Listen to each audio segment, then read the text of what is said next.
Order, please. And good afternoon and welcome colleagues, invited guests, members of the general public who are following today's proceedings of the Standing Senate Committee on Legal and Constitutional Affairs. Today we are continuing our consideration of Bill C-16, an act to amend the Canadian Human Rights Act and the Criminal Code. And with us today for the first hour are Gad Saad, Professor and Chair in Evolutionary Behavioral Sciences and Darwinian Consumption at Concordia University, and Theren Meyer. Ms. Meyer, thank you both for being with us today. And Professor, I believe you're going to lead off. The floor is yours, sir. 5 minutes. Hope you are aware of that. Thank you very much, Mr. Chair. I have spent 20-plus years working at the nexus of evolutionary psychology and the behavioral sciences, a central feature of which is to explore how evolutionary and biological principles shape our human nature. At the root of this grand objective is the profoundly obvious reality that humans are a sexually reproducing, sexually dimorphic species consisting of reproductively viable males and females. This in no way rejects the equally obvious fact that the rich human tapestry includes other personhoods, such as intersexed and transgendered individuals. Following a 2014 lecture that I delivered at Wellesley College on the thought police, I had a conversation with a student who argued passionately that professors should poll their students at the start of class about their gender identities. While most might have construed her position as outlandish back then, some now consider it too tame.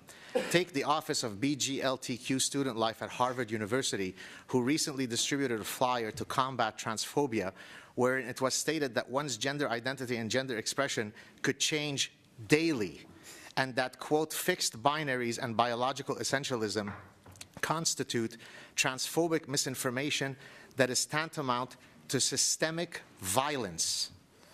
Was the Wellesley student transphobic since she did not potentially consider the daily fluidity of one's gender identity? What about minute-to-minute changes? Should professors poll their students every 10th minute of every lecture to find out if their gender identities have changed since last asked?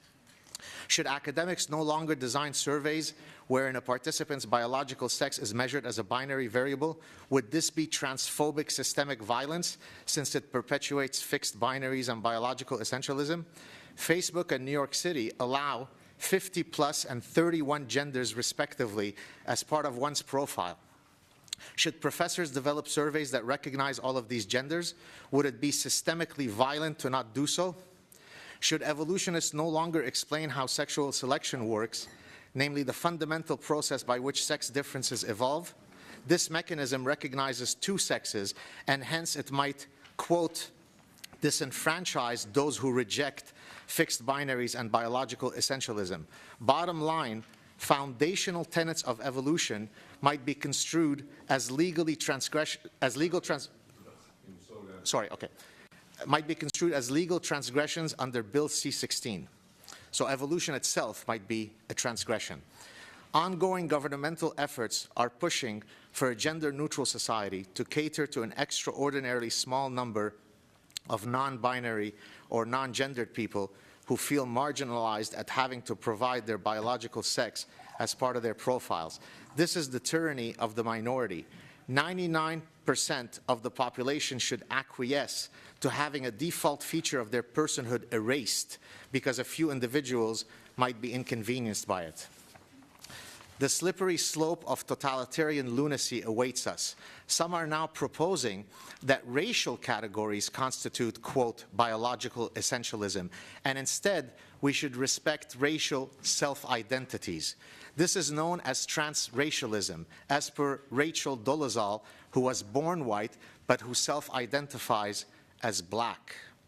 How long before the government tables legislation to combat bigotry against the transracial? What about fat phobia? There are many more Canadians who are overweight than transgendered, and the collective abuse that they experience is sizable. Should the government legislate such hate? The road to hell is indeed paved with good intentions. As someone who escaped religious persecution in Lebanon and whose parents were kidnapped in Beirut, I fully support the protection of all individuals from institutional discrimination. That said, I am weary of the ethos of victimhood that has parasitized our culture. The operative motto is not, I think, therefore I am, but I am a victim, therefore I am. I refer to this condition as collective Munchausen, namely the pathological quest for sympathy and empathy by proclaiming victim status using identity politics and intersectionality. People have the right to live as equal citizens under the law. They do not have the right to demand that their identities be coddled and celebrated, lest they might otherwise get offended. Thank you. Thank you. Ms. Meyer? My name is Theren Meyer. I provide cultural commentary in written format and on YouTube with a focus on contemporary transgender issues. As a trans woman myself, I take advantage of the freedom of speech that this amazing country has granted me to argue for tolerance and understanding from my fellow man, and to explore how best to negotiate the integration of my transgender brothers and sisters into society. I don't believe there to be any other sustainable, effective method to achieving these goals other than to speak up as individuals and make the case for it, which is exactly why I sit in front of you today. An act to amend the Human Rights Act and Criminal Code threatens the very process by which individual voices inspire change in a democratic society. And in turn, Bill C-16 ultimately works against the very group it's been advertised to protect. Before you accept the bill's purported purpose of equal protection for trans and gender non-conforming people under the law, consider the statements made by the sponsor of the bill, Minister of Justice and Attorney General of Canada, Jody Wilson-Raybould. After conceding that the open-endedness of the term identifiable group within the criminal code already protects trans people under the law, Minister Wilson-Raybould admits that the purpose of her proposed bill is not so much to legally enshrine the protection of trans people, but instead to send a clear message. Quote, with the bill, we unequivocally say that Canada can do better. We say loudly and clearly that it is time to move beyond mere tolerance of trans people. It is time for their full acceptance and inclusion. It will promote inclusion and respect for trans people. Equal rights for trans persons should not be hidden, but be plain for all to see. End quote. This does not sound like equal protection under the law. This sounds like Canada's most influential lawyer and her cronies playing the role of social justice activists with their political power. And then the final quote from Minister Wilson-Raybould, quote, some of the words and concepts used in the discussion on Bill C-16 may not be familiar to all Canadians, end quote. Another unequivocal confirmation that the bill is not attempting to amend the law in response to a cultural shift, as it should work in a democratic society, but that the bill seeks instead to work in the reverse, using the force of law to intimidate Canadians and then branding it as promoting social change.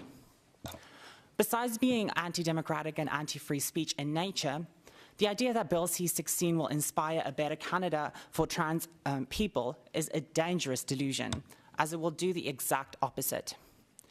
The definitions for gender identity and gender expression that the bill's supporters have proposed, one is something subjective and unverifiable existing purely in the mind, and the other as being nothing more than fashion sense, are sure to breed a climate of hypersensitivity where people feel they need to walk on eggshells or even outright avoid trans people in fear of prosecution.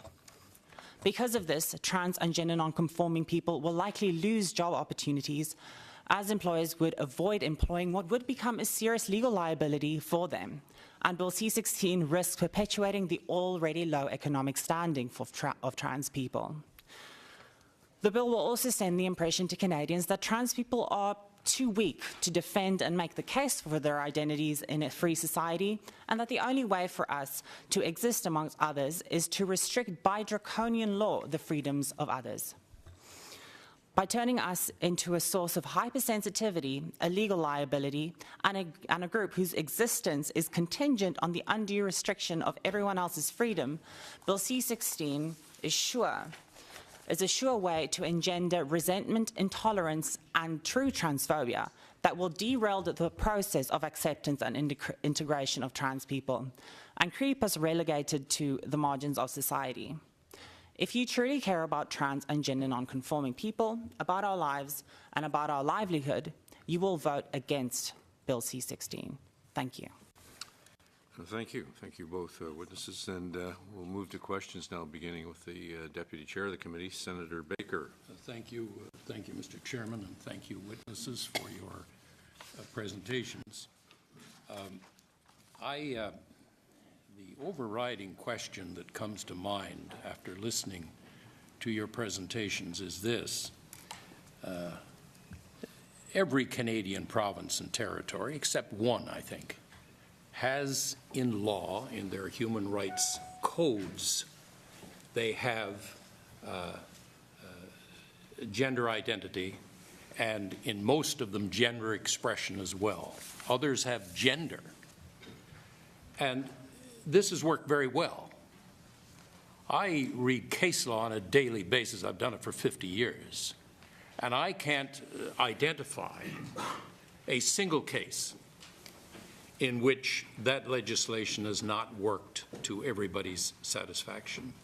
So how do you answer that question? I mean, this is not something new.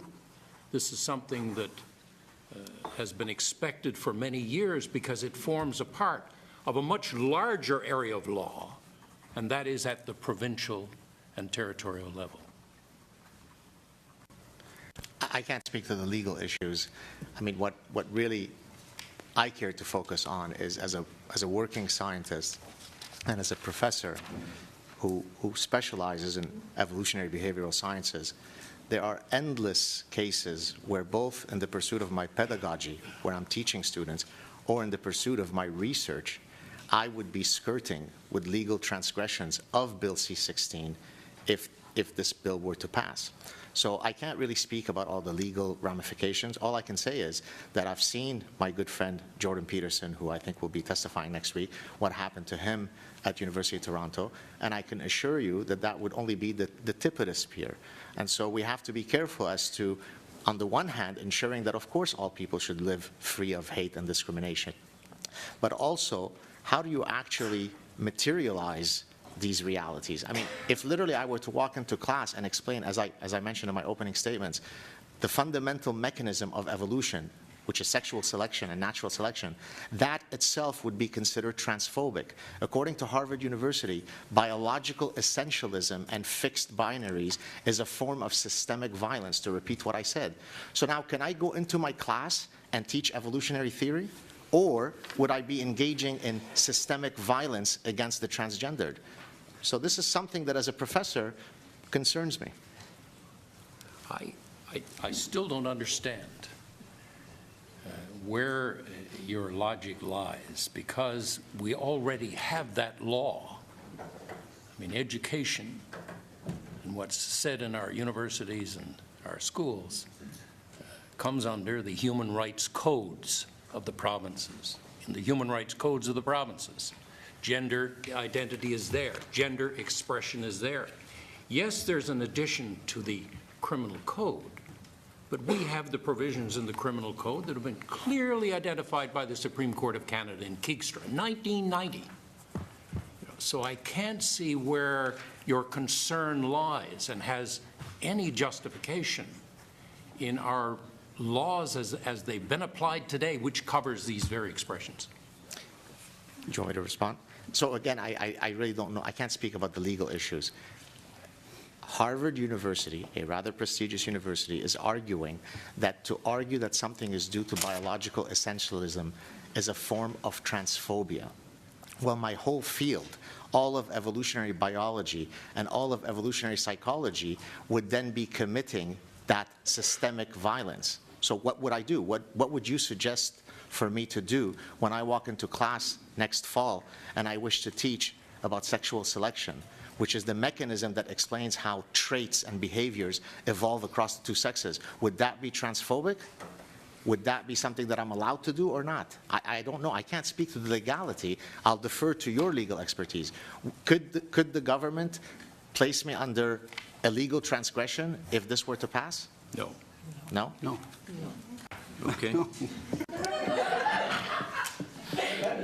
No.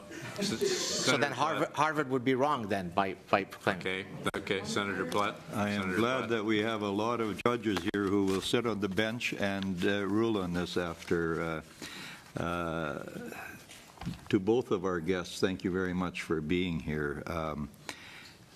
Senator Baker has been wanting to get into the legal weeds here, and we have lawyers coming next week, so I will leave the legal questions for them, and I'm sure they will have good answers. I will focus my questions more on the science and ideology surrounding this legislation and the possible implications, and I would like you both to take note of these questions and answer them. And you've already talked about Jordan Peterson, but Jordan Peterson was on TV's The Agenda with Steve Paikin, among other academics, which they were discussing, where they were discussing this bill. And Theryn, I think you were part of that great discussion.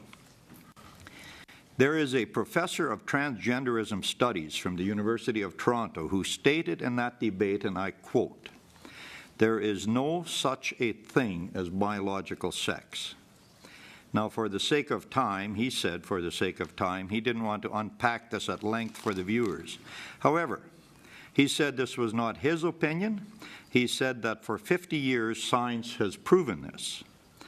So I would like to get both of your comments on this. And secondly, as an academic, certainly Dr. Saad and Theryn, if you have any comments, do you find it troubling that Jordan Peterson received 2 warning letters from the university because of his perspective on Bill C-16 and particularly in pronouns, but that this comment, no such a thing as biological sex, the same university who houses a biology department is completely silent? I guess I don't need this. Yes, it troubles me very much. The reason I'm here is because I have witnessed firsthand the unprecedented ideological motivations behind the terms being used, the way they're used, and the way they're defined. I'm not sure what it means that the case law in these provinces have worked just fine. In whose favour have they worked just fine? Because I am aware of the ideological motivations, unprecedented compared to any of the other listed groups in these pieces of law, I think that putting it into federal legislation is a step in the wrong direction. I don't really see why we have to make the problem worse because it's worked. In fact, it has worked quite well. I'm not even sure what that means because I've spoken to lawyers myself who say the exact opposite, that it's dangerous, that it's draconian, and that people have suffered. Even if they didn't get jail time, or even if they didn't get fined, the fact that that the whole process can occur is a problem because that is in itself already traumatizing. Thank you. Dr. Saad. To speak to Dr. Peterson's debacle, look, I gave a lecture at the Banning Conference a few months ago where I simply read testimonies that I received, first-hand testimonies from students, from professors, and from the parents of students, where they share with me the stifling environment that they are experiencing at universities, where they are afraid to utter a single syllable out of place, lest somebody might be offended. If I were to read these testimonies here before you in this chamber, you would think that these were testimonies coming out of North Korea. So a free society, as somebody who comes from the Middle East, who has probably experienced more persecution than most of the people put together here in this room, I don't want our universities and our places of thought to be so stifled. So that which Jordan Peterson experienced would have been something that none of us could have envisioned a few years ago, and yet now we are seeing it. I get tons of my colleagues who write to me and say, geez, thank God that there's somebody like you who has the, forgive the term, testicular fortitude to speak out, because we don't have it, and we're terrified of our students, we're terrified of our colleagues, and so that kind of environment is unbecoming of Canada, and I should know what I speak of, having come from a place where these freedoms are not readily available to us. Thank you. If there's a second round, though. All right. Thank you, Senator Jaffer. Thank you very much, Chair, and thank you to both of you for being here. I've listened to you very carefully. I have a question for you, Professor. You and I probably come from same backgrounds. The provincial code and the federal code, when it comes to my race, if somebody discriminates against me, a person of color, I feel very empowered in this country because I have codes, both provincial and federal. If I'm not given a job because of my color, if I cannot rent a place because of my color, I'm protected. So for me, it's a natural step that if there is a group of people who come in front of us and say that because that they are transgender, they are finding it difficult to get a job, they are finding it difficult to rent a place, and they need the protection of the Human Rights Code. I, as a parliamentarian, think I have that protection. How can I deny that protection to them? So as I said, I strongly support that we all live free of discrimination and hate and bigotry. My concern are precisely the ones that are pushed to the envelope, like the examples that I gave in my prepared statement, like the example of Jordan Peterson. In the case of Jordan Peterson, he wasn't arguing, I'm a landlord and I won't allow you to live in my apartment because you're transgendered. He almost got fired as a tenured professor at the University of Toronto because he refused to acquiesce to using new pronouns, gzir and gzay and their in singular form. So the examples that I'm offering you, those examples at the boundary, where if I walk into class and teach about evolution, I might be transgressing Bill C-16, that's what interests me. You and I are in agreement that transgendered people should not be discriminated in all of the ways that you and I would agree. But the devil is in the details. My whole field, evolutionary biology and evolutionary psychology, would be one gargantuan transgression of Bill C-16 as per the examples that I read for you. And that's something that we need to address. And so, and that's why it's, sorry. And that's why we have to have that, you know, what you brought up is very important. It's a dialogue we should have. Free speech is very important. And, you know, hopefully we can continue with this dialogue. But in front of us here is to amend, to add to the Human Rights Code and also to the Criminal Code, to protect rights of transgender people, the basic rights that you and I both enjoy. And that's what this bill is about. And so that's what, and so you and I both agree that that protection should be there, right? To those basic rights. But if you're going to ask me to poll students every 10 minutes to find out if your gender identity has changed. I didn't even know you do that. So. Well, Harvard thinks so. Well, we're not at Harvard, well, thank God. This is Canada. The student at Wellesley thought so. And so what happens when the student comes along and says, look, I'll expect you to follow my gender fluctuations throughout the semester. Today I'd like to be called he, tomorrow she, tomorrow. It sounds as though I'm being facetious, but I'm not, right? These are recorded instances. So I'm just saying that we have to be careful. It's important you raise that, and I appreciate that. Thank you. Senator Dagenet. Oh, very briefly, please. I would just like to add that the laws that the bill seeks to amend already does protect trans people under the law, because the term identifiable group applies to trans people. We are very identifiable. And it has been used before these provincial legislations included gender identity and gender expression. Trans people have used when they felt they were discriminated against because they're trans. They have used identifiable group for that. I understand it's a symbolic gesture. It's not pragmatic. This is symbolic. It's supposed to say something about Canada. I get that. But it's like nuking an inconvenient beaver dam. You're solving a fairly small problem, meaning we don't symbolically gesture at that trans people should be accepted in the law. By broadening it vastly, it's not justified. Senator Dagenet. Thank you, Mr. Chairman. Thank you to our witnesses. Madame Meyer, la question est pour vous. On sait que les lois... Ms. Meyer, the question is for you.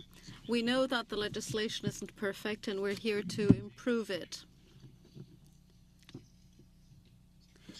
Is the system working? Do you hear me?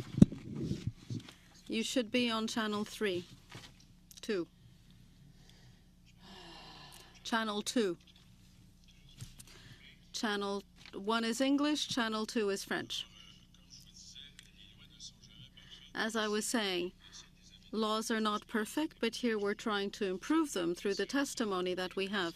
In your view, what would be the consequences of this bill if some parts of it were ignored or taken out in the drafting?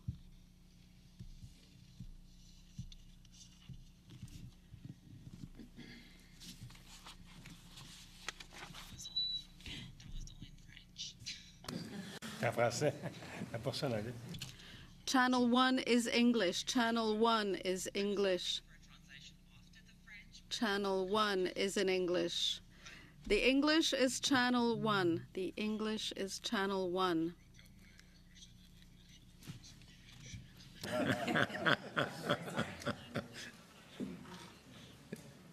It's okay. Est-ce que vous m'entendez bien? Can you hear me now? Can you hear me? Can you hear me in English? Can you hear what I'm saying in English? Or we can always try it in Italian. Can you hear? This is the English channel. This is the English channel. All right. Well, there we are.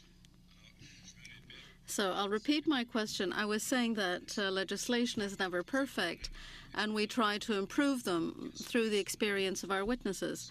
In your view, what would be the consequences of this bill, the impact of this bill, if we were to remove some of its components in drafting it?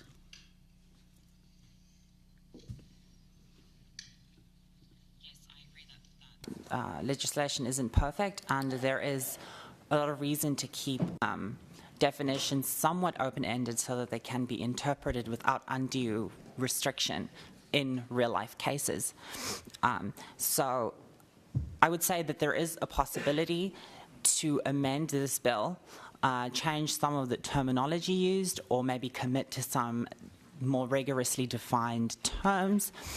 But I think that would have to mean that we should maybe start from square one. I see something like, instead of gender identity and gender expression, something like transsexual status, because at least that can be corroborated by a doctor. At least you have that. I mean, that's a good start. It's not just something that exists in your mind and that you can change at whim. Merci. Merci, Monsieur le Président. Thank you, Mr. Chairman. Senator Dupuy. Thank you. You've just answered my question. I had one for you, and it was exactly that one. Would the words, or would transsexual and transgender be more acceptable? It seems that you would say yes. That's a good start. I'll have to see what the conversation around that is, but that's definitely a step in the right direction. Ma question pour le témoin professeur. My question for Professor Saad. Professor Saad, if I understand correctly, you teach at Concordia University. Could you tell us whether you have experimented either for the institution or for your colleagues or for individual professors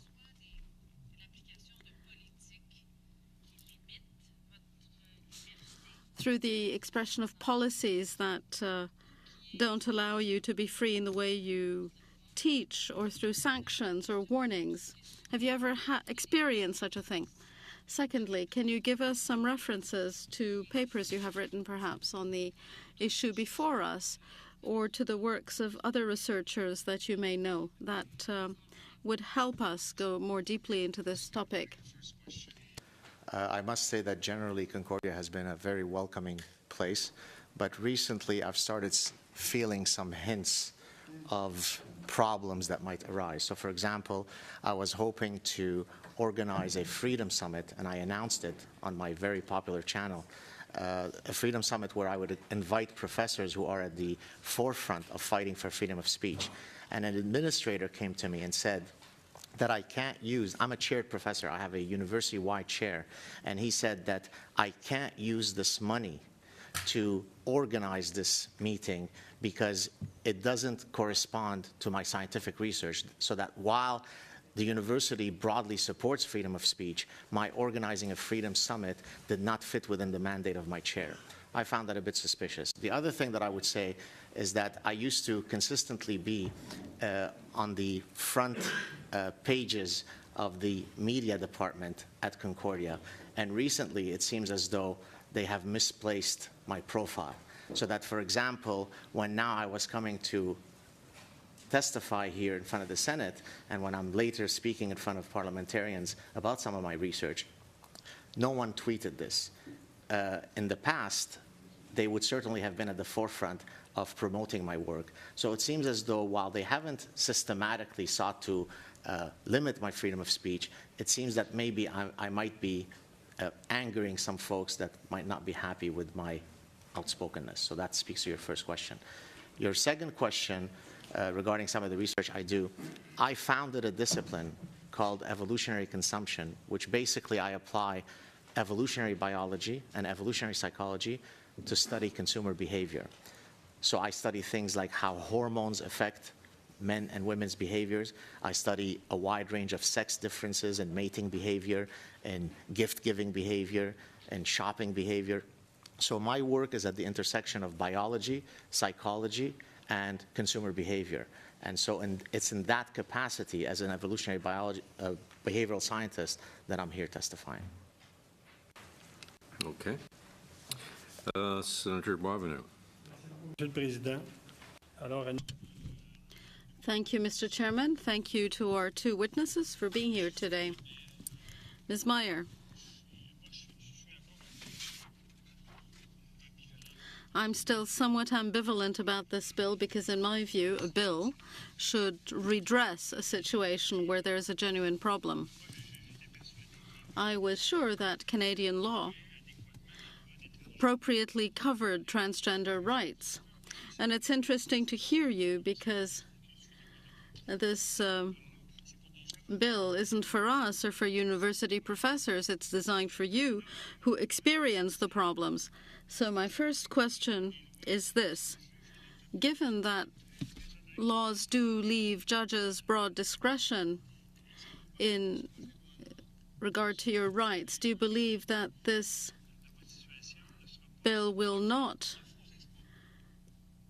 or do you fear that this bill will create false hope in transgender people?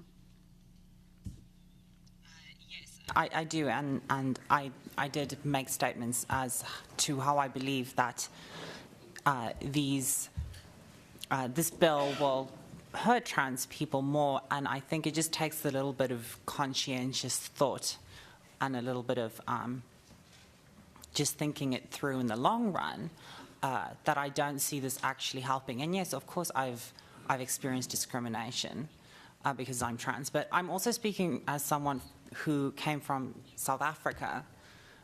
This is an amazing country, and I worry that the freedoms that I have been given is actually being taken away by this bill, specifically my freedom of speech. But in your situation, I'd like you to tell me in a really tangible way, how will this bill actually serve as a barrier or a step back from existing legislation?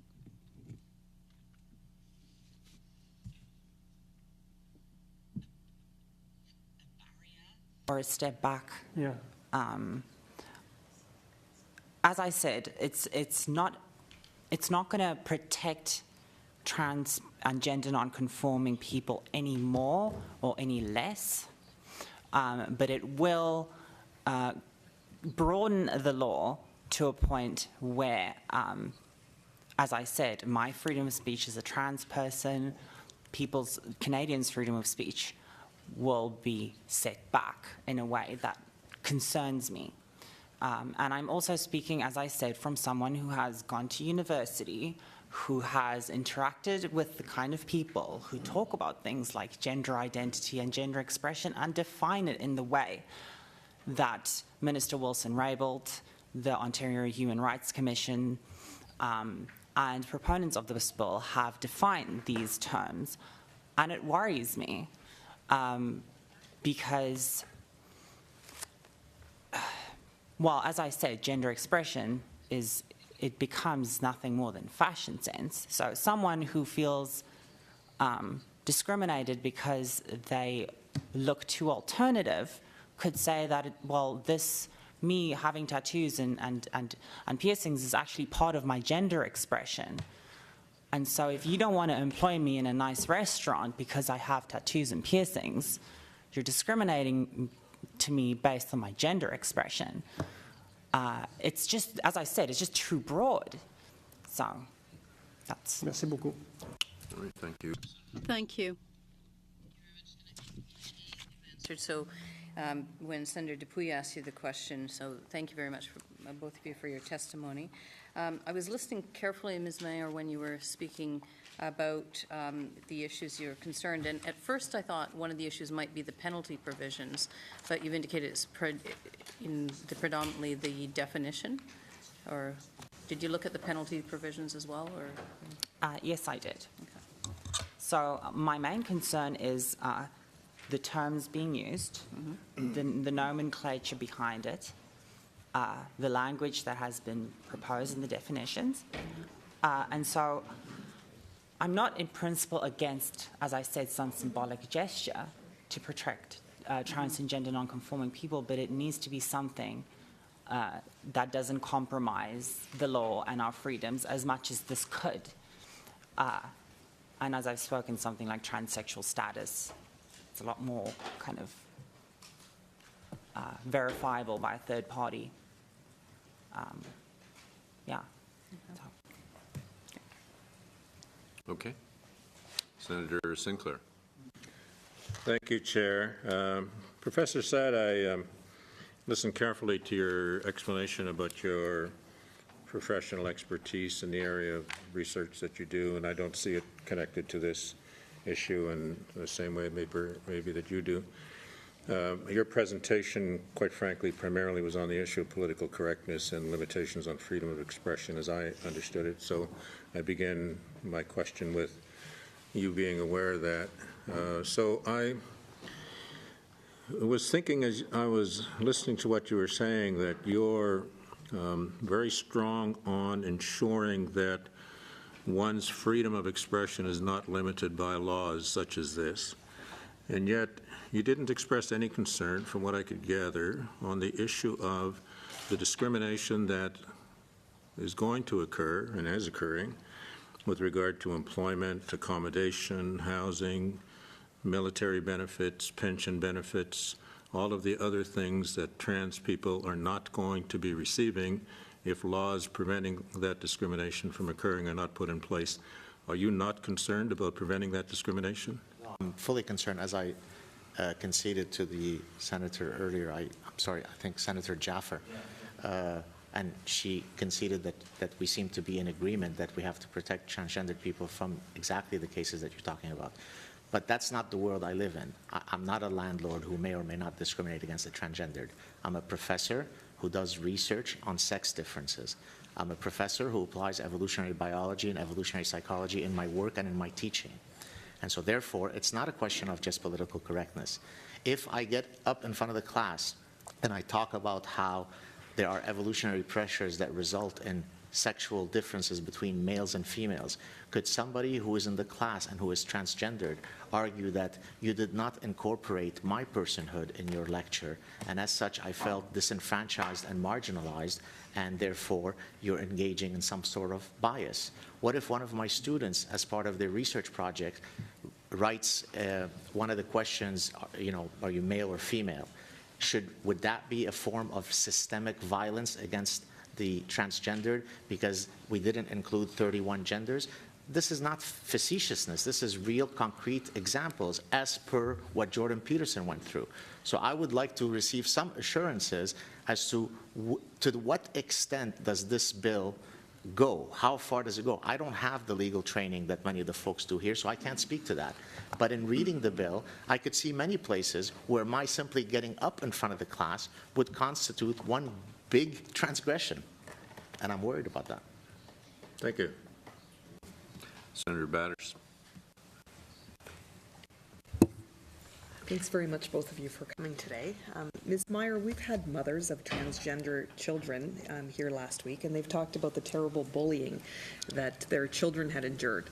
And we've been told that this policy and this bill needs to be enacted because, among other things, it will help protect these children from bullying and because suicide rates are high among the transgender community.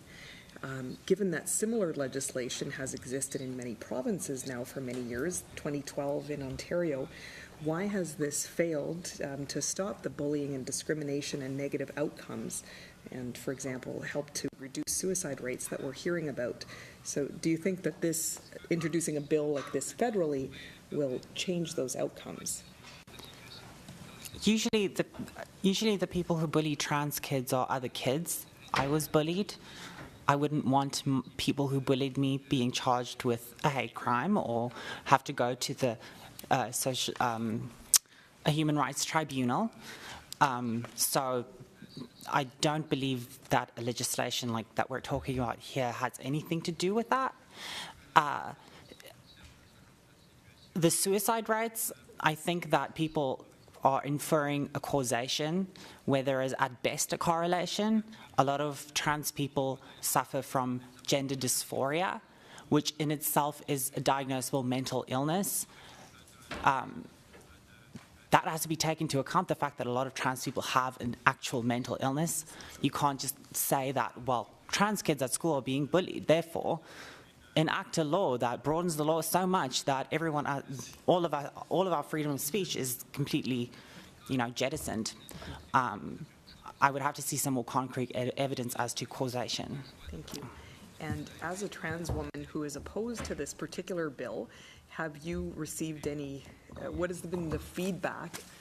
I would imagine there's been some negative feedback that you've received in your own trans community because of the position you've publicly expressed? I have a hard time understanding the idea of a trans community. It's a very odd kind of thing to link a bunch of people together. I have spoken to mothers of trans kids. In fact, one of them spoke here. I forget her name, but we spoke about it, and I shared with her my concerns, and she seemed to be understood where I came from.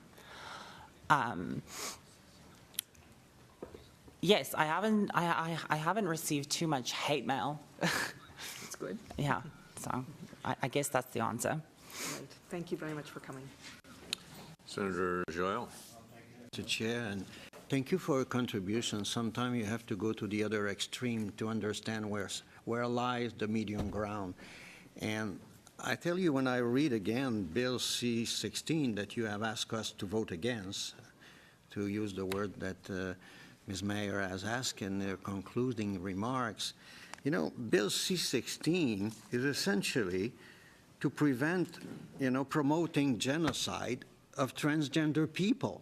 I mean, you're telling me today that I should vote against preventing somebody to advocate killing a person, older person, who happens to declare themselves transgender. I tell you, I have a problem with that. You know, transgender people are human people, and I think it should be prevented from any human being to advocate the killing of another one because that person identifies as gay or not gay or heterosexual or transgender. I mean, this is about genocide. Read section 17, 718. So, 318. I have 318. Sorry, 318. So, I have some problems of reconcilier. I mean, to put together the value of a human life with the right to life that person, because it is a human person, and that person declare themselves of one sex or another, whatever sex, and this bill says you have to protect the life of that person, whatever is the identity or the claim identity of that person. You ask me to vote against this. I have a moral problem with your request today. I tell you, at least in relation to that section of the bill, it's section 3 of the bill, I think. It's the back of this page. Let me see. Section 3. Section 3 of the bill. This is what the bill asks, Professor Saad. You come from Lebanon. I mean, religious war, therefore, I've seen that country being torn down on religious ground. Less serious causes of killing somebody than genocide. So I have a moral problem when somebody asks me to accept that we would promote genocide of a transgender person on the only basis that that person claims is a transgender. But if I advocate the genocide of gay people, I would be prevented to do that. But to do that for transgender would be fine. I mean, where is the value of a human life in relation to your position? I have some problem with that. I can understand there are problems, practical problems, how we identify the right and the left and the middle and so forth. I totally agree with you. We can discuss that. But on the very principle of this bill, to advocate the genocide of transgender people, that's what this bill promotes. Opportunity. Yeah, I'm sorry to get carried by your position. So perhaps I read the bill too late at night and I was tired, but I didn't get the feeling that when I read the bill that it only dealt with genocide. Because if it dealt only with genocide, I would probably be in a better position to argue for that protection, since I come from Lebanon and I'm a Jewish person. So I probably know about religious persecution much more than you do. But I didn't get the feeling that this bill was only about genocide. When Jordan Peterson was when people were trying to get Jordan Peterson fired from the University of Toronto as a highly esteemed psychologist, it's not because he was arguing for the genocide of transgendered people. It's because he argued that I don't wish to have someone impose upon me the pronoun by which I should be addressed. And I gave you numerous other examples whereby, in my own understanding of the bill, I would be in transgression of that bill because I would be exhibiting bias towards the transgendered. By arguing, for example, for sex differences when it comes to mating behavior and not recognizing the panoply of other personhoods, I would be engaging in systemic violence. So I don't need to be lectured about the importance of genocide. No reasonable person would support such a possibility. But I'm not here to argue for genocide. I'm here to argue about the details that got Jordan Peterson into hot water and would likely get me in hot water. Ms. Meyer, do you want to briefly respond? Yes, I would like to add that Bill C-16 is not just about genocide and, you know, the idea of, well, we need to add this because someone may advocate genocide towards trans people. Well, first, transgender or even transsexual, none of those are mentioned in the bill. It's gender identity and gender expression. I've already made very clear why I don't like those terms. Where are we going to stop? Should we include, you know, weight of people? Should we include fashion sense of people, which we already will with gender expression? I mean, where will we draw the line that, you know, because I can divide the world into as many subgroups and identities as I want and then advocate for genocide towards one of them. People who wore teal. Thank you. I'm struggling with which question to ask, and I'm going to try and take it in a different direction. Either one of you, and I don't remember who, said that gender expression and gender identity is in the mind, and you can't regulate and codify what's in the mind. Well, I would say that religion is in the heart, in the spirit, in the mind. And yet we provide protection to people, and you know, you've spoken about religious persecution. We provide protection to people who practice for the practice of their religions. So I'm having a hard time figuring out this notion that human rights are only to be expressed in expressions of tangible identity. And you mentioned transsexuals. You can get it checked. You can get it verified, validated with the doctor. I'm just wondering what your response to my trouble with this position is. Yes, well, I don't believe gender identity is something that exists only in the mind, but that is how I'm saying that the term has been defined by the Ontario Human Rights Code, which has set that precedent, by Minister Wilson-Raybould, who is the sponsor of this bill, has defined it as something that exists only in the human mind. Now, not in so much words. She said it's one's subjective sense of being a man, a woman, both or neither. That is internally contradictory. It is vastly broad. And once again, like religion, at least you can say, people congregate as a religion, they pray. There are churches and mosques. It is not something that exists purely in the mind. Maybe something like spirituality is. So I don't think that there are necessarily comparable in the way that gender identity thus far has been defined. May I ask another question? Thank you. It's in a different stream. Will you allow that? So I want to ask you a question about this concern that both of you have, but I think Ms. Meyer more has around rights creep. Today, gendered expression, tomorrow, people who wear teal. But the history of human rights in this country, which you have come to and enjoy the freedoms of as I have, has been a history of expansion of human rights, first of women, then of, when I came, it was impossible to think that gays would be protected under the Human Rights Code, and yes, they are, and the world hasn't gone ballistic, and then it went on and on. So I wonder if you can compare, you can comment on the what I would say as the civil and civilized expansion of human rights under the Canadian Human Rights Code with your notion of limitations on it. Can you project that one day there will be other identities today? Can you limit that today?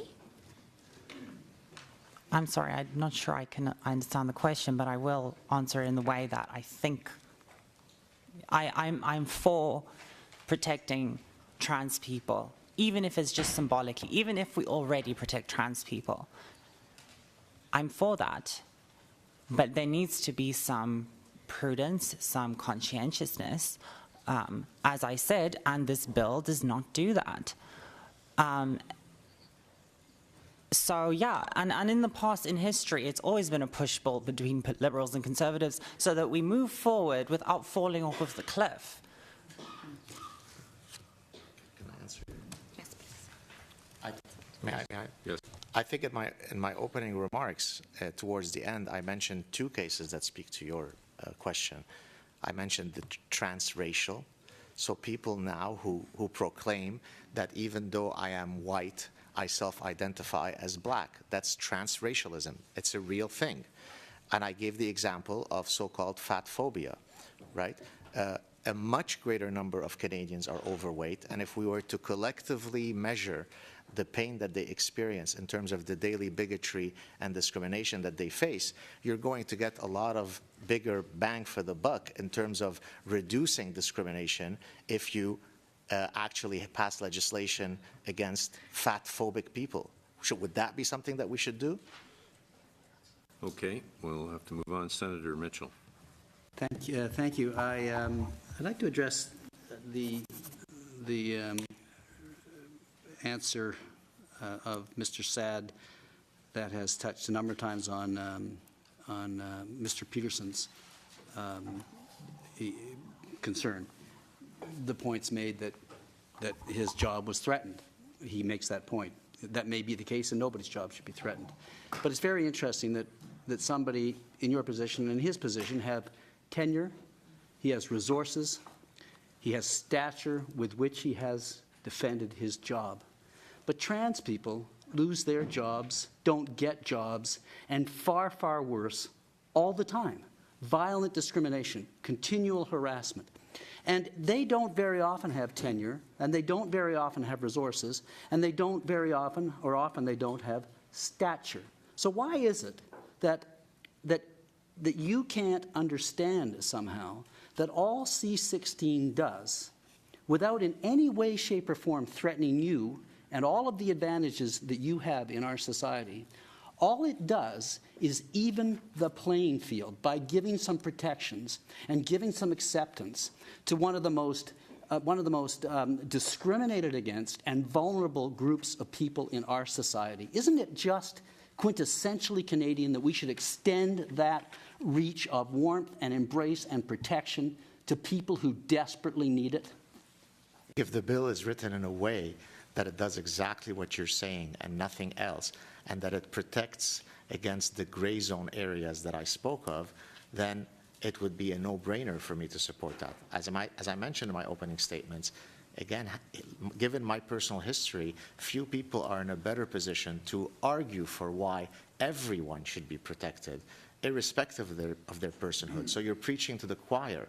I'm here to simply serve as the canary in the coal mine, or whatever the expression is, to say that there are details that we have to be careful about, and I share with you my details as a professor. It has nothing to do with me being tenured or being privileged. It has to do with the very real possibility that someone could come along and say, the way you're teaching your course is marginalizing me, change it, or else you're biased. Well, a lot of what you argue is, in defense of your position, is extremely hypothetical.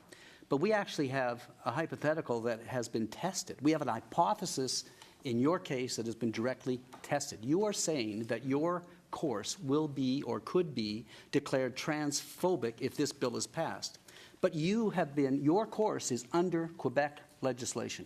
Quebec legislation has had gender identification protected for a number of years under Section 10 of the Quebec Charter, and it has never happened.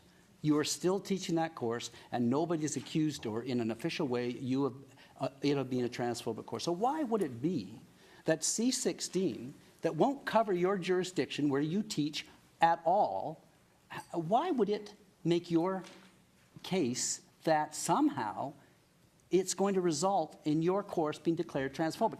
And remember, you keep repeating that you're not a lawyer, so I'm not at all certain how you could effectively make the statements that you're making. I could speak about the general atmosphere in the trenches of academia. And so because of that, I could hypothesize the trajectory of victimhood that stifles people from speaking. I gave the example of the endless, innumerable testimonies that I received that should make every senator in this room feel very, very bad that I would be receiving such emails. And so from that perspective, perhaps, again, I'm wrong legally in that whatever you said is absolutely correct.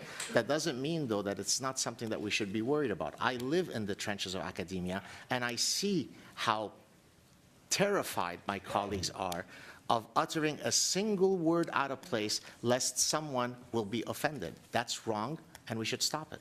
People in this room live in the We've trenches come to an of end here, and thank you, transphobia. witnesses, very much for your appearance here this evening and for your contribution to our deliberations. We're going to suspend briefly.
order, please. Joining us for our second hour are Meghan Murphy, and from the Woman Means Something campaign, Paul Dirks, and from the Vancouver Rape Relief and Women's Shelter, Hilla Kerner, who's a collective member. Thank you for joining us. You have up to 5 minutes each for an opening statement, and we'll begin with Ms. Kerner. Transgender people must live in safety and have the equal rights and opportunities that are promised to us all. We have no doubt that people whose behavior is not consistent with a tyrannical, socially imposed definition of manhood or womanhood, including transgender people, suffer condemnation, discrimination, and violence. Women have been punished since the dawn of patriarchy for disobeying the suffocating constrictions of girlhood and womanhood. For Canadians, the Montreal Massacre is an extreme example of the punishment of women who dare to reach beyond educational and professional norms for women at the time. All over the world, women are punished for having abortions and for not submitting to compulsory heterosexuality and choosing lesbianism. Women and their children are living in our own shelter because these women's husbands are threatening to kill them for breaking up the marriage.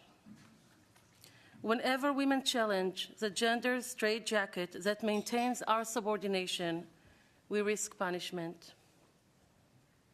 We are worried that well-intentioned legislation will be used to undermine the rights of women and the crucial work of women's groups to serve and organize with female-born women. From birth, through our girlhood and womanhood, we are treated differently. That treatment constitutes our oppression. Female-born women and people who were born male and self-identify as women have different life experiences. I don't know what it is. I don't know what it means to feel like a woman. I know what it is to be a girl and to be a woman and the experiences and the feelings I have because I'm a woman. My experiences is reflected in the experiences of women who call us. We know the embarrassment of having our clothes stained with blood from our period, the anxiety of facing an unwanted pregnancy, and the fear of being raped. We know the horror of being raped, and we know the comfort of grouping with other women.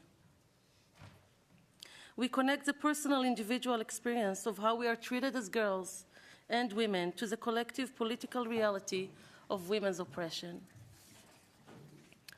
To the specifics of Bill C-16 and the use of the terms gender identity and gender expression. There is no social consensus on what these terms mean. We, like other feminists, use the term gender to mean the socially imposed division of the sexes. Simone de Beauvoir wrote in The Second Sex, "One is not born, but rather becomes a woman," and that it is a destiny imposed on her by her teacher and by society. We understand that the authors of the bill use the term gender to describe an internal feeling or state of mind that can be consistent or inconsistent with one sex. Some say that these internal feelings are innate and some say they are fluid. And therefore, in this concept, living out one's true gender identity is supposed to be liberating, not confining. Similarly, the use of the term gender expression in the bill means how a person publicly presents their gender. This can include behaviors and outward appearance such as dress, hair, makeup. In our understanding, gender expression describes the behaviors that oppress and control women. That includes men's violence against women. Males are not inherently violent. Men are violent because of the social construction of masculinity and manhood.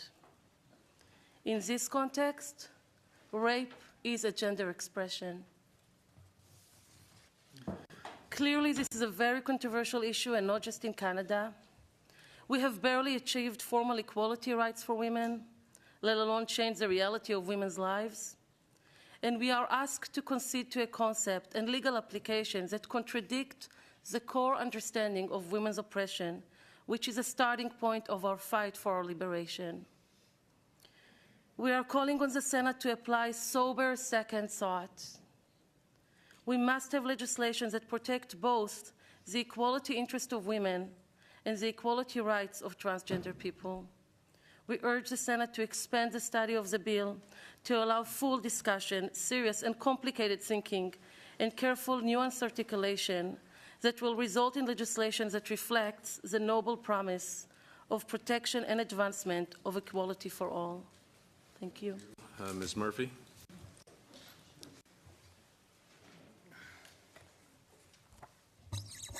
So, a key problem with this bill is that it proposes to amend something as important as the Canadian Human Rights Act and the Criminal Code in order to include something that isn't even definable. According to Justice Canada, gender identity is defined as a person's internal or individual experience of their gender.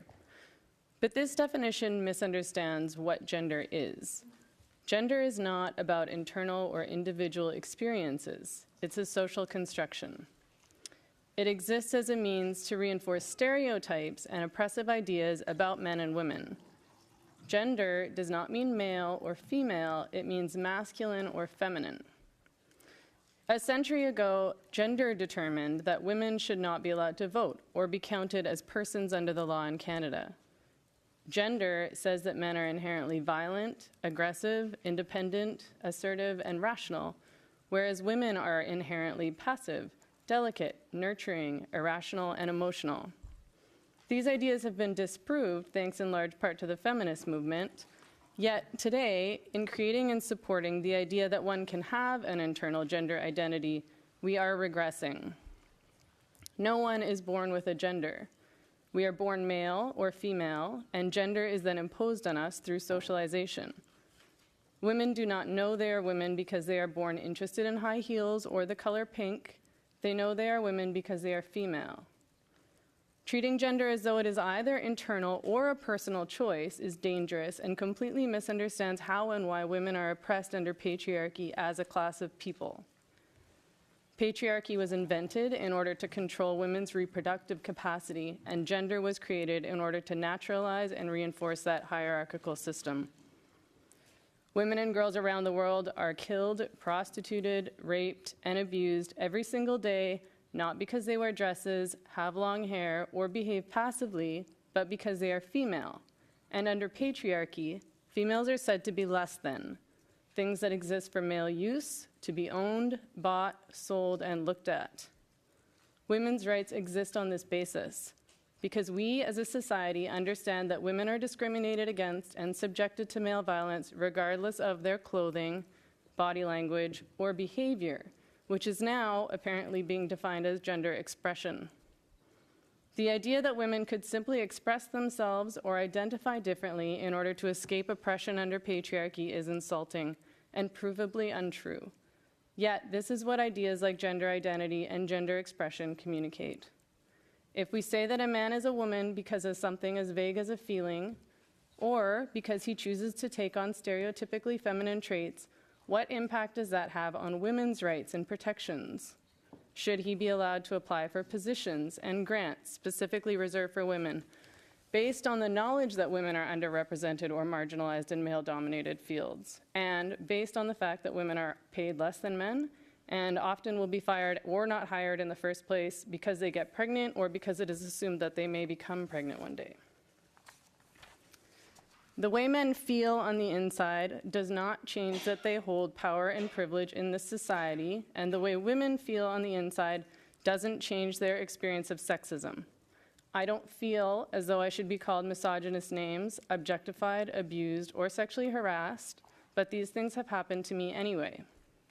I did not choose to be treated like a woman under patriarchy, and I have never felt comfortable with femininity.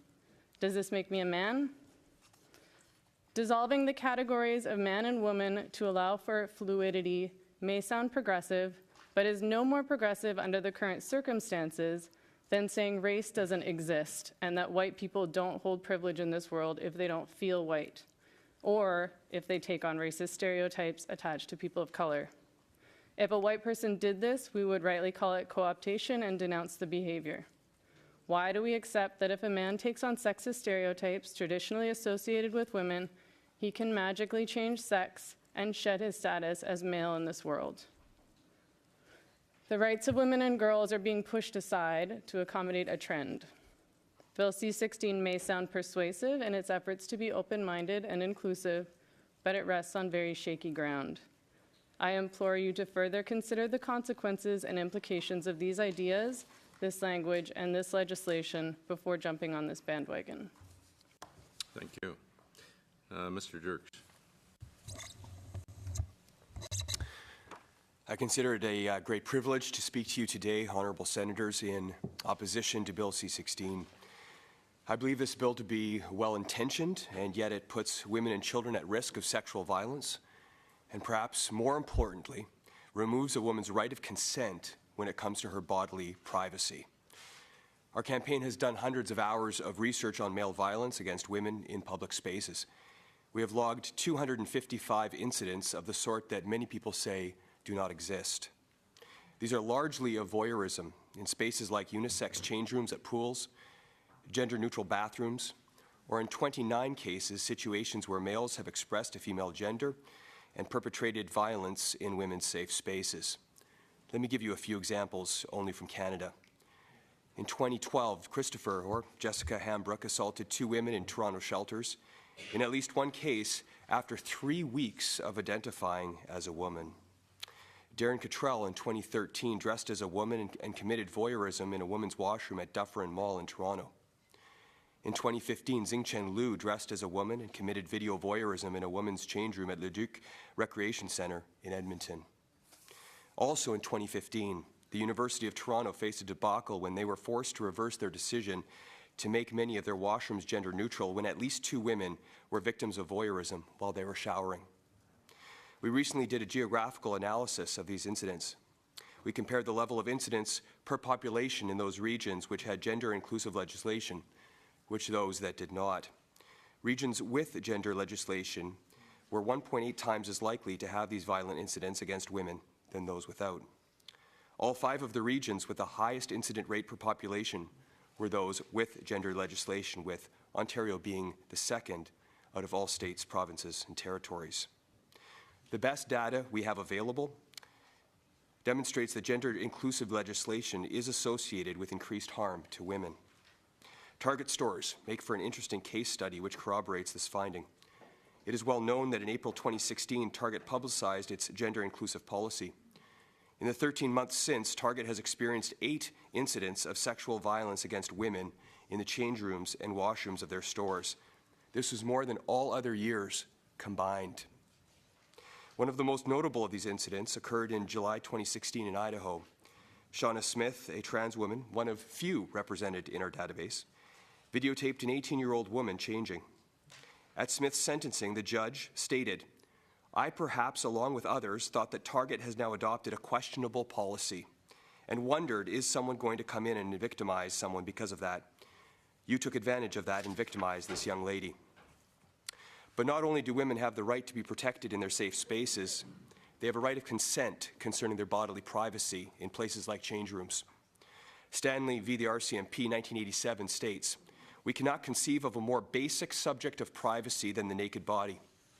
The desire to shield one's unclothed figure from view of strangers, and particularly strangers of the opposite sex, is impelled by elementary self-respect and personal dignity."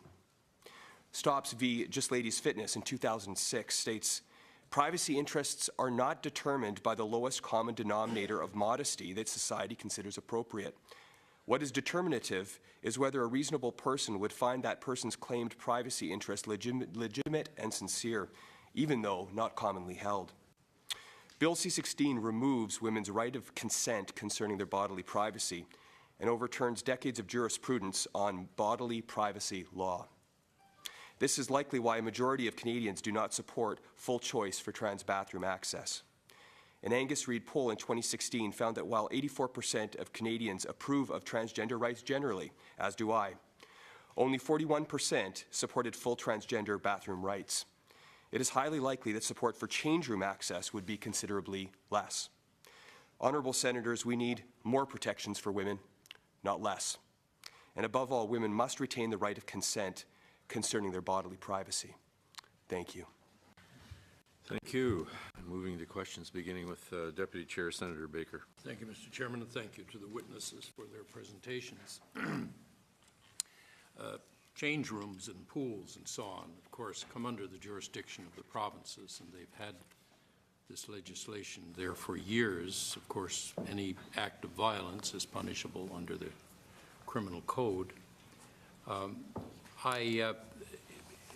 In other words, I think what you're saying is that you're maintaining that the provinces have made an error in implementing the legislation they've had since, some of them, 1985.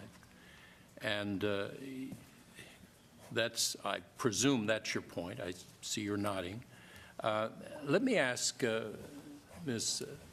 Kerner a question. You represent the Vancouver Rape Relief and Women's Shelter. Is this the same organization that was before the BC Court of Appeal Yes. in Nixon versus Vancouver Rape Relief? Yes, this is us. Yes. Are you unhappy with what the British Columbia Court of Appeal had ruled, and the appeal to the Supreme Court of Canada was refused, was denied on the decision of the Court of Appeal, which overturned the trial judge's decision in that case? As I recall, the ruling was in favor of your center. It's true. The first round, the Human Rights Tribunal, I assume people understand what the case that the senator is asking? No. Yes, all the senators would, yes. So would you like me to explain? So Nixon was born a male, and at the age of 33 had a sex reassignment surgery, and a few years after wanted to volunteer with us and joined. They came to an interview with our training group, and the facilitator explained Nixon that because the core relations that we have with women, we have peer relationship with women based on our shared experience as born females and raised as girls into womanhood, and we will not train or accept people who did not live their whole life as a female. And Nixon made a complaint to the Human Rights Tribunal in British Columbia that for many years now, before the new definition, accepted transgender under the criteria of sex. And the Human Rights Tribunal ruled that Rape Relief did discriminate Nixon and awarded them $7,500. Rape Relief took the case to judicial review. The Supreme Court of British Columbia judgment was that the Human Rights Tribunal erred, made a mistake, and Rape Relief has not been discriminating Nixon. And under the freedom of association, we are allowed to organize for the purpose of fighting for equality of oppressed group. We have the permission to define who are the members of our group are. Nixon appealed to BC Court of Appeal that reinforced the judgment of BC Supreme Court and agreed that we have not discriminated Nixon. And when Nixon appealed to the Supreme Court of Canada, Supreme Court dismissed it. So you were happy with we were satisfied. It was a very painful process, 12 years. That was under provincial law. Yeah. But it was under the definition of sex, I think. It's true. Now yes. The BC. But it's the same issue that we're addressing here. It's true, yes. But Senator, if you paid careful attention to my presentation, we do not object that trans people not only will be protected as they are, probably there is a room because the legislator understands there is a particular harm done to transgender people to protect them. But the way the law goes about it is a problem, not the intention, not the hope that the law would like to create. And in British Columbia, the government passed in one day, there was no room for consultation last year, definitions that include gender identity and gender expression. They were not needed technically because the Human Rights Tribunal did hear cases, and it's true for the Federal Human Rights Tribunal. The Human Rights Tribunal accepted cases of transgender people without those definitions, so they formally have been protected before. Thank you. Senator Platt. Thank you, Chair.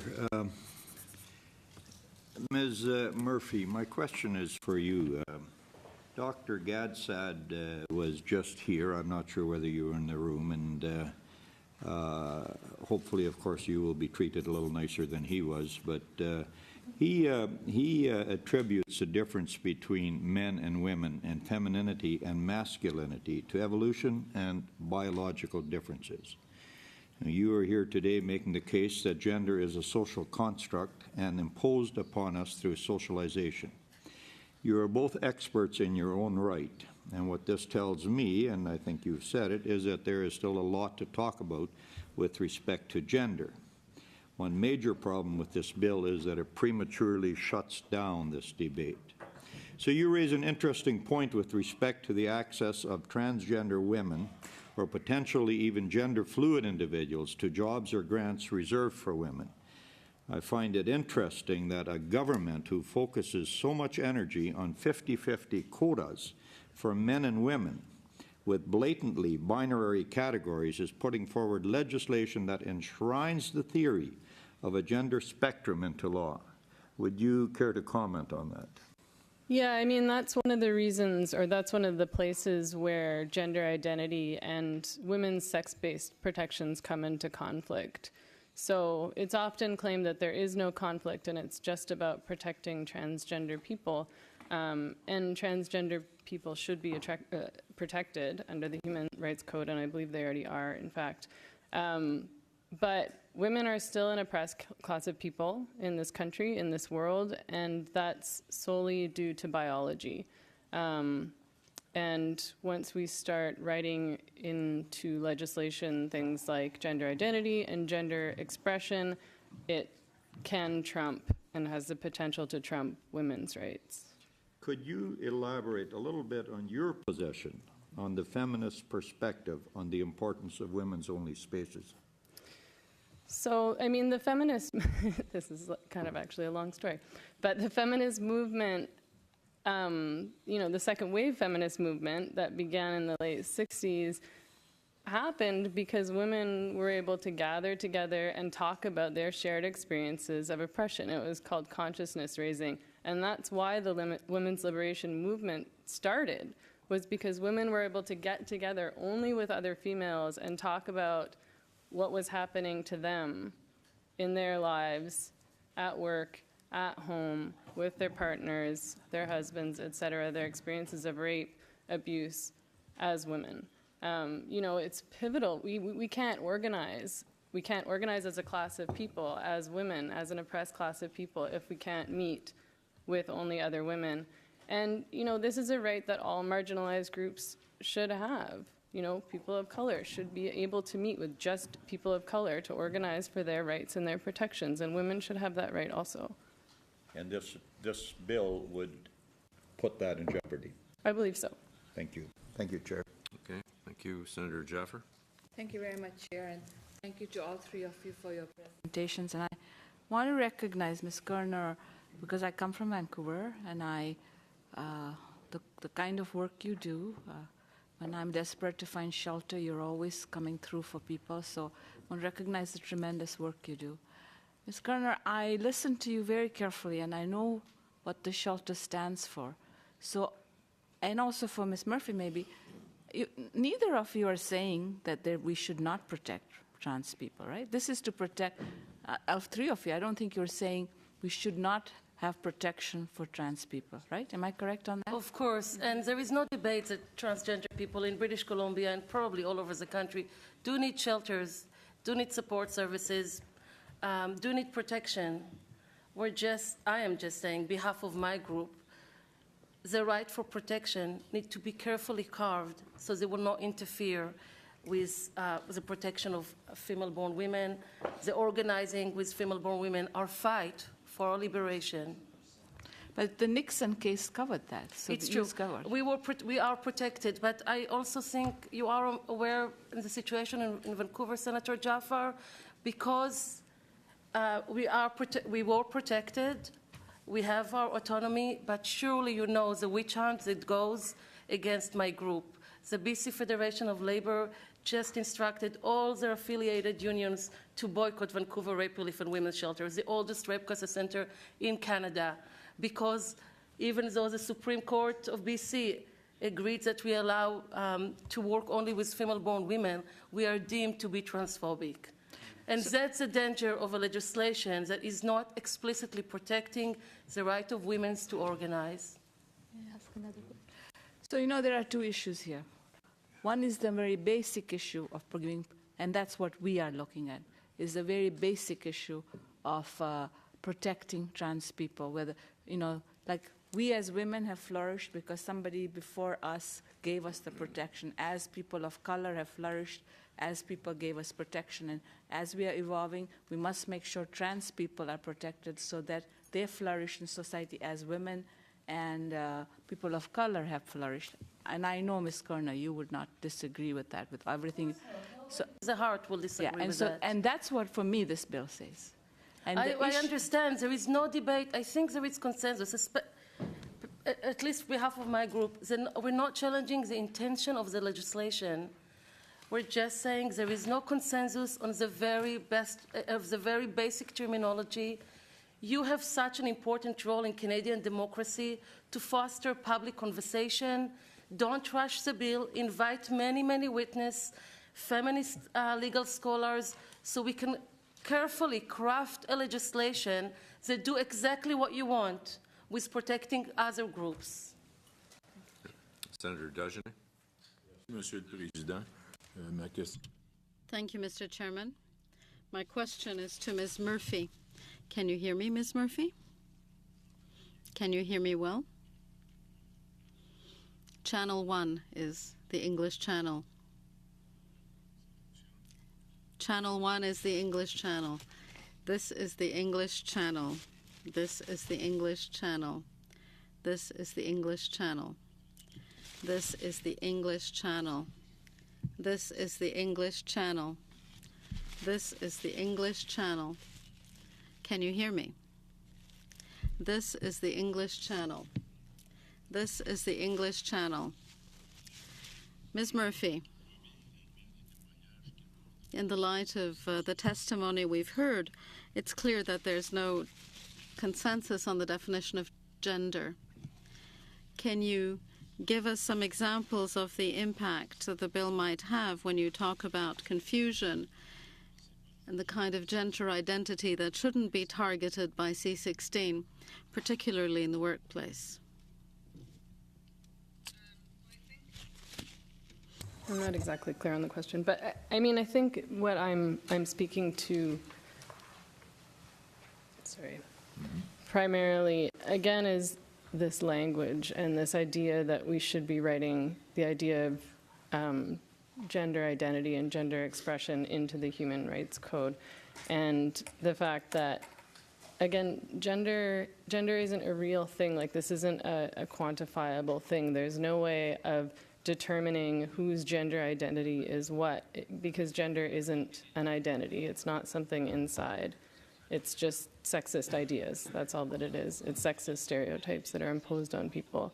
And, you know, so I take issue with the idea that this exists in the first place. I think that it's harmful to women because I think that it could be potentially argued that women are born feminine. You know, if I'm born female and I say I'm a woman, what does that mean? Does that mean that I identify with those sexist stereotypes, that I identify with femininity? And femininity to me is oppression. That's an idea that justifies my oppression and the oppression of women and girls everywhere. So, I mean, that's my main problem with this bill. I don't know if that answers your question at all. Merci, Madame. Merci, Monsieur.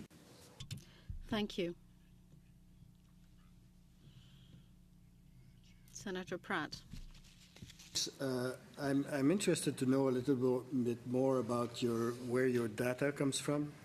If I understand correctly, the 255 incidents that you have compiled are all incidents that happened in non-sex segregated spaces from something like 2009 to today. That's about it, right? A little further, but yes. Okay. Now, if my calculations are correct, about 90% of those incidents were committed by males who were expressing as males. Yes, correct. That's correct. So that doesn't have much to do with transgender people, right? No, that's incorrect. And for this reason, it's a very good question. People have been making pro-protections advocates have been making the case for quite some time that transgender people do not pose a special threat, but rather that male predators who will take advantage of these spaces do. And so this is precisely what the number of incidences show, a tremendous amount of examples of that. And so when you relax the protections of women in the places where they are the most vulnerable and unclothed, it creates opportunities. And if you want, I'd be happy to share with you an example of a sexual perpetrator. It's very graphic of how he goes about. But these kinds of, there are many examples. But unisex spaces have existed for a long time, even before we even talked about transgender people. Now, something else, have you computed the same kind of data as to the number of incidents that happened in sex-segregated spaces during that same period of time? No, I don't have that analysis. So we have no basis of comparison as to whether how many incidents happened in sex-segregated spaces during that same period of time. Here's the relevancy, Senator. No, would you just please, do we have that basis of comparison? I've already answered. I don't have that basis of comparison. Okay, and I have a last question. But can I answer the question? Chair, can I answer the question? Yes, I will ask my last question, and then you can answer. I would also like to know whether we have a basis of comparison as to, in those same states or provinces, whether we can compare the statistics before gender legislation was adopted and after as to the number of incidents that happened. Okay. Thank you, Senator. Go ahead. To answer the last question first, I'm not certain that we have the amount of incidents. As you know, as probably most of you know, when you start to run studies, you need a certain amount of data to be able to do the right kinds of calculations, and that the less data you have, the less reliable, of course, your findings. So there is not the data to be able to do the kinds of regressions that you're asking for, although I would love for that data to be available. But the second question as to relevancy is absolutely key because of this, that in these spaces there's no way for a woman to know whether she is in jeopardy. Because when she's unclothed, if there is no way for her to know that somebody should be there or not.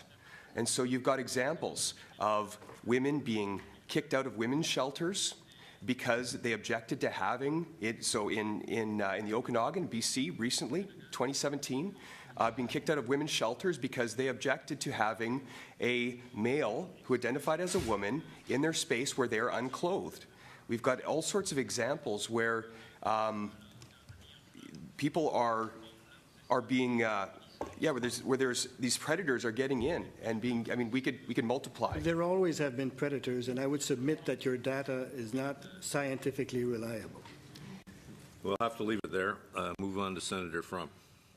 Chair, a witness on the previous panel, Theren Meyer, made a suggestion that the term transsexual status would be a more precise use of language than gender identity or gender expression. And I'd like to ask Ms. Kerner and Ms. Murphy if it was possible to amend the legislation by replacing the terms gender identity and gender expression with a term such as transsexual status. Would that be an improvement in your opinion, or would you still think the bill needs to be further studied? No, definitely the bill needs further studies. There are brilliant feminists across this country who did not have a chance to be heard, to have your opinion, and we should have their wisdom. But if at all, just a very quick response, one possibility is to add, there is, in the ground discrimination, there is an undernote saying that when it comes to pregnancy or childbirth, it will deem under sex. And one possibility is to say when the ground of discrimination is when a person's behavior is not conform or consistent with the social expectation of that person's sex, that discrimination should be deemed to be on the ground of sex, which is how de facto the Human Rights Tribunal federally and provincially have been interpreting the law. And then we do not get to all kind of definition or set of minds that is not clear and not agreed on in the Canadian society. We know that transgender people are harmed because they're behaving in a way that is not complying with their sex. It's actually a factual thing, materialistic thing, and that behavior should never be condemned. We as women want the freedom not to behave as a way of the confining messages about femininity, and all people should have that freedom. Quickly, Chair, if I may. So in terms of the consultation process for this bill, was your group consulted? You don't feel the feminist community was adequately consulted by the minister or at the House Not committee? at all. On the contrary, we do appreciate that the committee, in the very last minute, accommodated to our pleading to be heard. But we had to fight to get into the door, and we're just to this. Yeah, have not been consulted in the Parliament. Okay. Thank you. Senator Pate. Thank you very much, Mr. Chairman, and thank you very much to all of you for attending. And I want to thank in particular Ms. Murphy and Ms. Kerner for the work that you've done in the feminist community for many, many years. And also to echo Senator Jaffer, I'd like Ms. Kerner, you to take back to your collective appreciation on behalf of many women, not just women escaping violence, but you've taken in women from prison, women who have come as refugees, some of the first women who later were some of the missing and murdered Indigenous women, and the work you've done to assist other shelters in developing and over time, and to promote women's equality more generally. So thank you for that work. And would you be willing to provide the definition that you just identified? The question I was going to ask, you've sort of made me think of that now, but the question I was going to ask is we've asked through the committee for an opinion from the Department of Justice about if a case came up again, like the case that you faced, and it was within the federal jurisdiction, what would happen in terms of gender and sex discrimination discussions and opinions, and if you were assured that you would still be able to permit and self-organize, would your concerns about this bill be alleviated if we get that opinion back from Justice? Well, as I mentioned, there is a particular legality and there is a social consensus, social treatment. And I did mention the boycotts that Vancouver people is suffering, but I also want to say that because we've been around for so long, we respond to 1,200 women escaping male violence every year. We shelter at least 100 better women in our house with their children. So we do have a lot of support in Vancouver community, and we're sustaining ourselves beyond this boycott or any other attempt to undermine us. But the purpose of a law, particularly this kind of law, is not just about the legality. It's to set a worldview. It's to set a concept. And a concept that says that it doesn't matter what sex you were born into, which is really a wonderful concept in theory, completely dismiss the reality of women's oppression. So we better fight women's oppression. We better understand how it plays, not just around the world. We know in some places, babies, girls are being murdered as soon as they were born.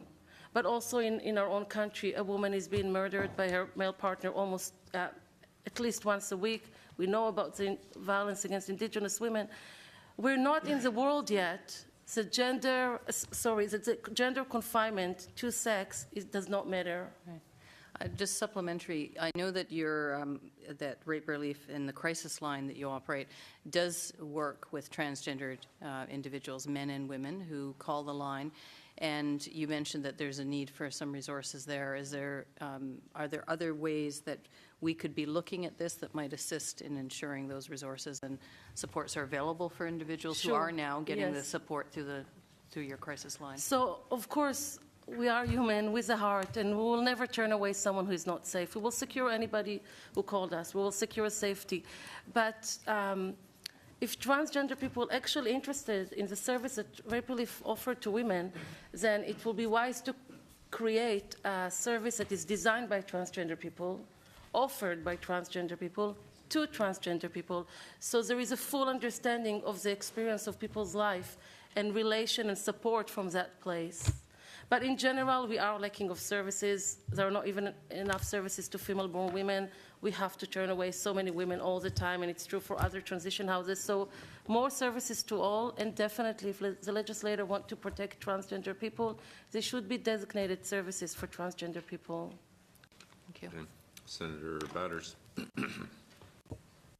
Thanks very much, all of you, for coming today. Ms. Murphy, as you likely know, this bill is not the same as the previous bill from the last Parliament that we dealt with. This bill not only includes gender identity as a protected ground, but also gender expression. And do you consider the term gender expression to be vague? And from your feminist point of view, what is your perspective on that particular term?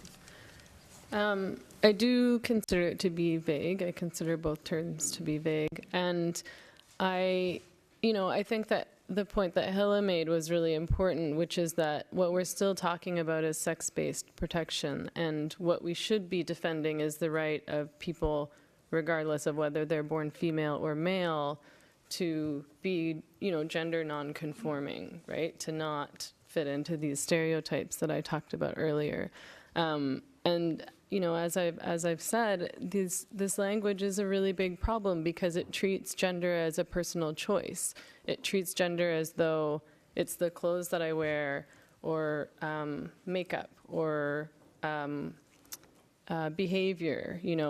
These things that are all enforced on us through socialization. The way we sit, there's these issues that feminists talk about all the time, things like manspreading, which is, it's sort of a silly word, but it's about the way that men take up space in public places. And that's something that's socialized, that's something that's learned. So a male learns to feel comfortable taking up space, whereas a woman learns to take up as little space as possible, to be polite, to be accommodating, not to set boundaries. And I really don't want to start building legislation around those ideas that, if you're a male and you behave in a way that's traditionally associated with femininity, then that must mean you're a woman, because that's not what it means to be a woman. So given what you just said, would you say then that including gender expression even exacerbates the issue from what the previous bill did? Including gender expression in addition to gender identity, it may exacerbate some of these stereotypes and that sort of thing, and focusing simply on the expression of gender as opposed to anything else. Yeah, I do, because I think that it legitimizes these ideas, and it treats something that is systemic oppression as something that is personal, about personal feelings, personal expressions.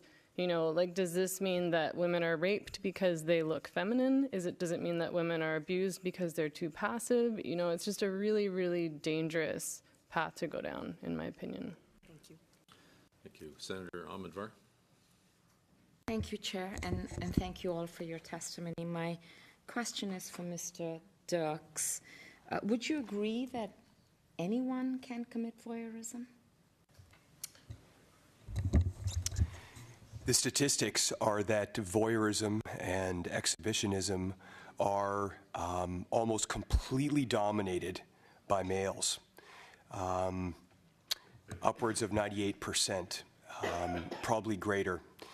I've personally gone through state sexual offender records.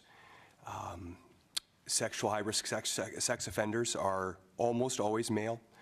Again, right around the 98% mark, but also fantasies of voyeurism. And Abel, 1988, in his study, and Templeman, 1991 in his study, show that males sometimes are, in the sample that Templeman had in 1991 found that 40% had engaged in voyeurism of males. That's a tremendous statistic.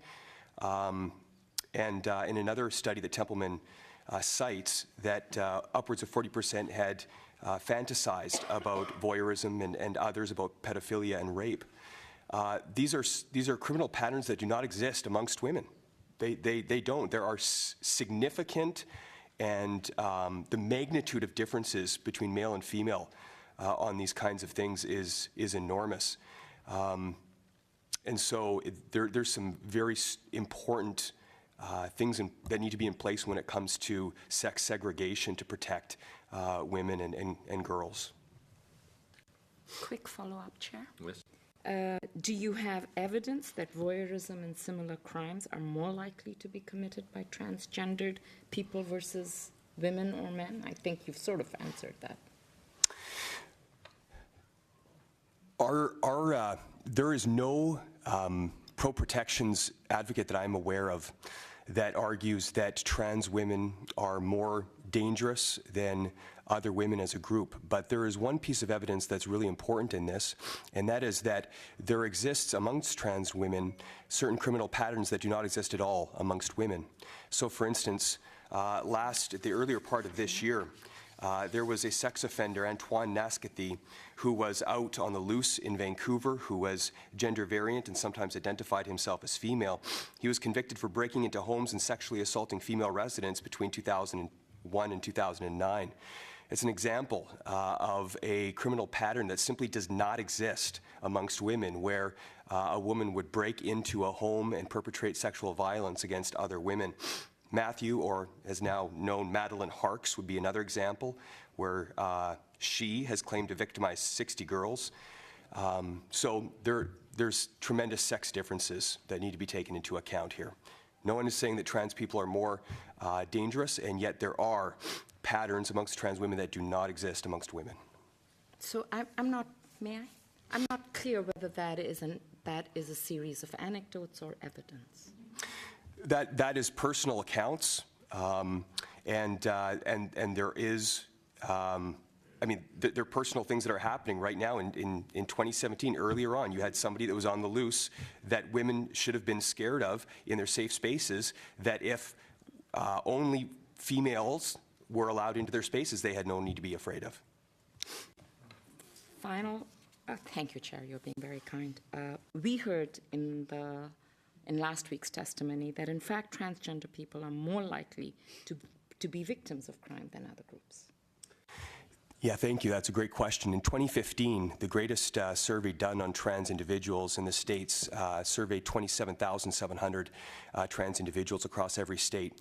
They found that 1% of trans individuals were victims of sexual assault in bathrooms, and 0.6% were victims of sexual assault in bathrooms. It may be that there's overlap between those two numbers. I repudiate those kinds of incidents. They're horrifying, and yet one must be aware that 1.6%, even if you add those two numbers together, of a population that's 0.6%, so 1.6 of 0.6 is a very small group of people. Okay, moving on, Senator Joyal. Thank you, Mr. Chair.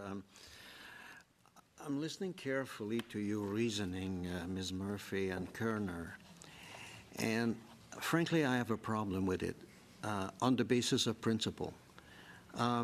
You start from the principle, from the facts that women have been discriminated, oppressed,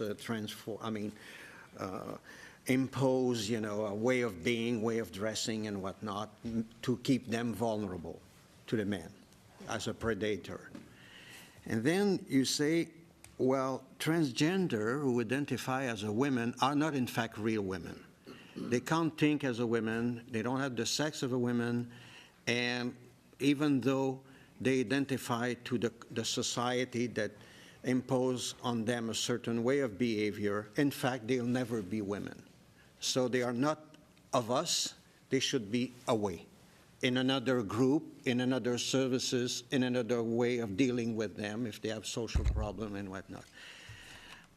I have a problem with that, because we would be creating in the law another discrimination on a group of persons that is more discriminated than women have been discriminated, and we're fighting against that. My colleagues are all around the table fight against that in their way and capacity. So that's why I miss to establish the connection that a transgender woman is not a woman, and we don't want her among us. Mr. Dick says, oh, she will be threatening, you know, she will be spying, looking, she might assault us, aggress us, and whatnot. I think that we have to be very careful when we establish categories of peoples to be sure that we don't use anecdotes to maintain discrimination or find a way out of addressing the problem front and center. That's where I wrestle with your reasoning. I'm not sure that I would, I would adopt it 100%. As much as I say, I would fight, tooth and nail against, oppression of women in whatsoever sort. That's reassuring. It's good to know. Senator, I don't know if transgender people are more oppressed than women or more discriminated, and I don't want to go to the competition of who suffered more.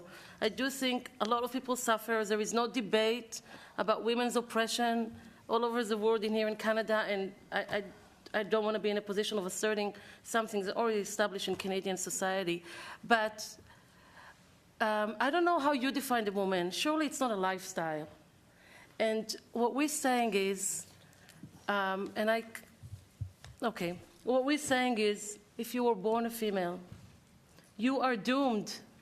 You are doomed in our society to be a second class. You do not have the privilege of growing as a male and have a choice to choose to be a woman. Surely you cannot say these are the same things. Well, you say when you're born a woman, you are under harsher conditions. Let's put it in the broadest possible term. But if you are a person who identifies psychologically, personally, clothing, way of doing, all the factors of identification you can imagine, and come public and say, I am a woman and I assume the conditions of women. I assume the condition of discrimination of women, because a transgender woman is not another woman. She has exactly the same women's status than any of the other women.